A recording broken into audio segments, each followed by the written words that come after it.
how to bind off the brioche stitch. Hi everyone, Norman here.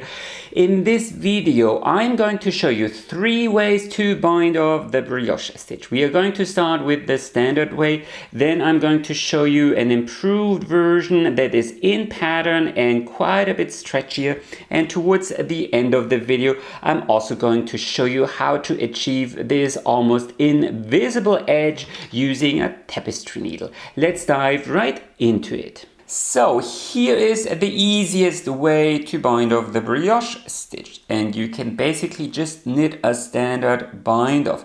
So here this is my selvage stitch. I'm on the right side of my fabric, but actually it doesn't really matter. So you start by knitting 2 stitches. So I'm knitting here into my selvage stitch. This is a double stitch. I would usually brioche knit, so I'm knitting that together just the normal way, and then I simply pass over. Then here I have a single stitch. Normally I would add a yarn over. I'm not doing that. I'm knitting it and passing it over. Then here this is a brioche knit.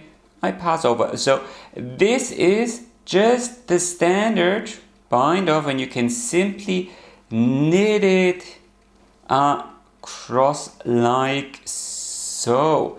So this should be fairly simple. Now one note here.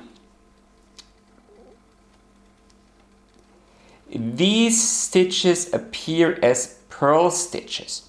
So you can also bind off in pattern, meaning for these single stitches here that are connected to the valleys of these ridges, you can also bring the yarn to the front, purl them and pass over. Then here this is connected to a knit stitch ridge, so you knit it, pass over, and then you bring the yarn forward again, purl that stitch and pass over, and like so you could bind off in pattern. And we are going to take a look at the difference in a second.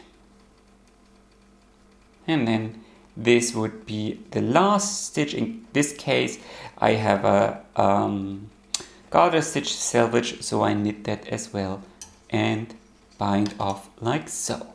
So this will be the result. As you can see, you get a nice and neat edge here. Now the difference between binding off in pattern and just knitting across is very minor. So here these are purl ridges, and here this stitch here, very difficult to see, this stitch and this stitch here. See, there is a little V here as opposed to over here. See, you have a bump here, so there is no bump here. So this would be in pattern. It may be the resulting line may be a tiny fraction straighter. So here, see, these are kind of slanting, whereas here you have a straighter edge. So if I was pressed, I would say bind off in pattern, but the differences are really minor at best. You will, however, notice that this edge here isn't very stretchy, and it's less stretchy than the rest of the brioche fabric. So here is a super smart alternative. So this is of course brioche stitch in 2 colors, but the bind off works regardless if you are working in 1 color or 2. So we start by knitting, just like before, we start by knitting 2 stitches. Here this is a brioche knit, so I'm just going to knit that together. And now instead of passing over, I am inserting my left needle into both stitches, and then I am knitting them together through the back loop. Like so. Saw that? Let's do that one more time. So here this is a single stitch. You can either work that in pattern or knit it. I'm going to work that in pattern, so I'm purling it, and then just like before I am inserting my left needle into both stitches at the same time and knit them together through the back loop. One more time. So yarn to the back, because this is a brioche knit. I am knitting that together, and then I insert both needles at the same time and into both stitches, sorry, and knit that together. Here, purl that, and then insert. Oops. This can be a little bit tricky. Sorry. This can be a little bit tricky, so go extra slowly. So you basically knit across in pattern, or rather you change between knit and purl stitches, and then you work these together through the back loop. So this is the result. This is the resulting edge. So I feel it is a very, very nice alternative, nice and stretchy. Compare that to this edge, which really didn't give at all. And the best part is this edge doesn't actually flare when used for the brioche stitch. If you use it for stockinette stitch or so, this bind off will flare out. But here for a brioche stitch, especially once blocked, it can be marvelous.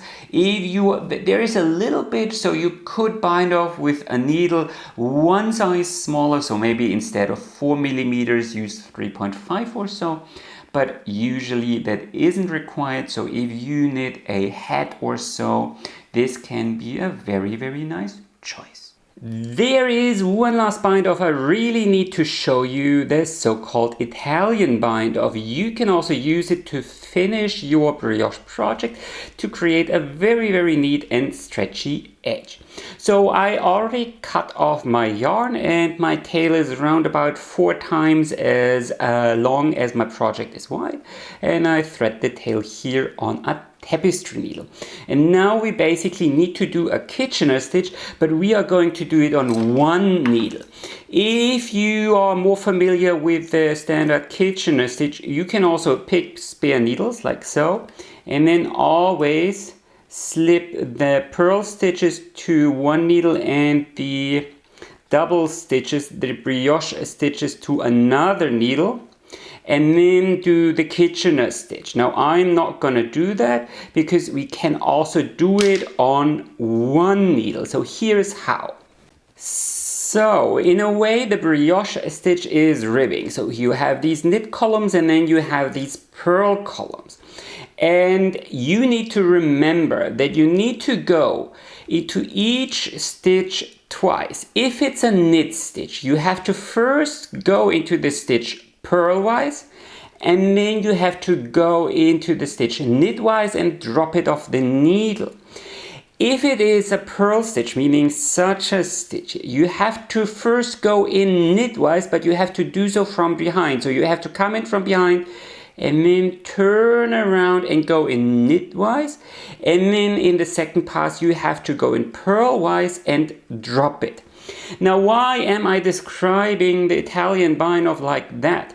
Because in your brioche pattern you may have selvage stitches. This means your first stitch here might be a purl stitch or a knit stitch. So in my case I have a selvage stitch, and then my first true brioche stitch is this knit stitch, which means I'm going to treat this stitch here as my purl stitch.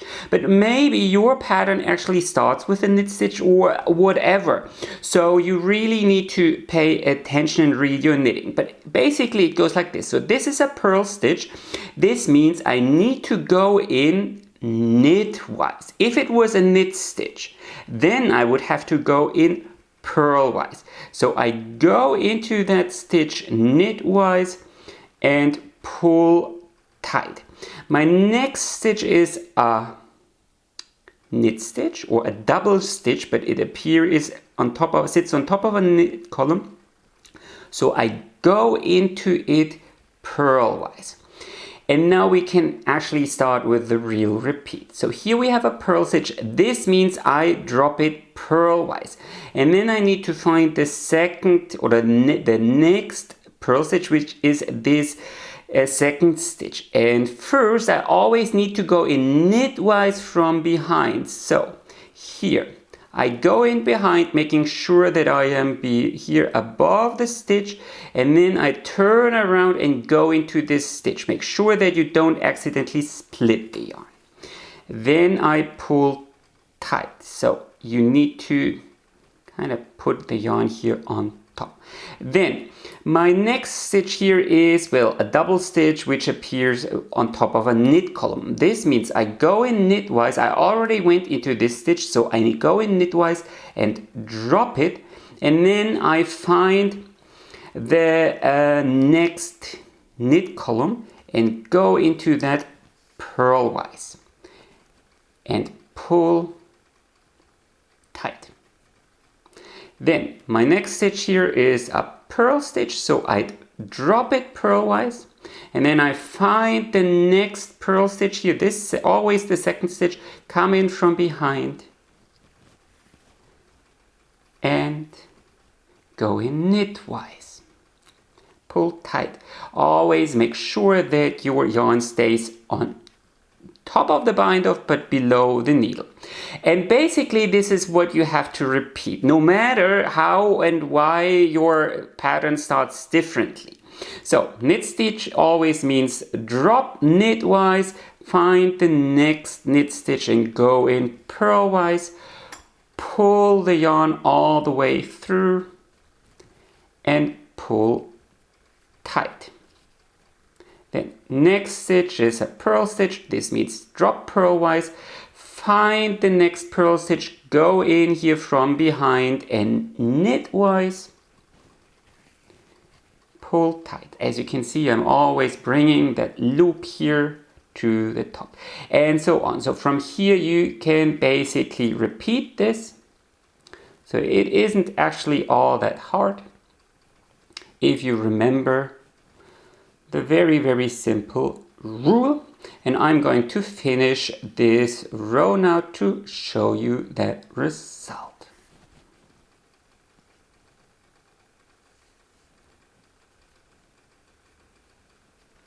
And one note here, so here at the very end, so I only have two stitches left, so I go into this stitch knitwise. Now I can't go into a second stitch knitwise. This means I kind of purlwise, sorry. Means I kind of fake it and go into this stitch here. You don't have to do it, but I often feel it looks a little bit nicer. And then I drop this stitch here purlwise and go into this stitch here. Pull tight, and then you can weave in the tails. And if you did everything the correct way, this here should be the result. So you achieve a very, very invisible round edge here. This would be the view from the wrong side.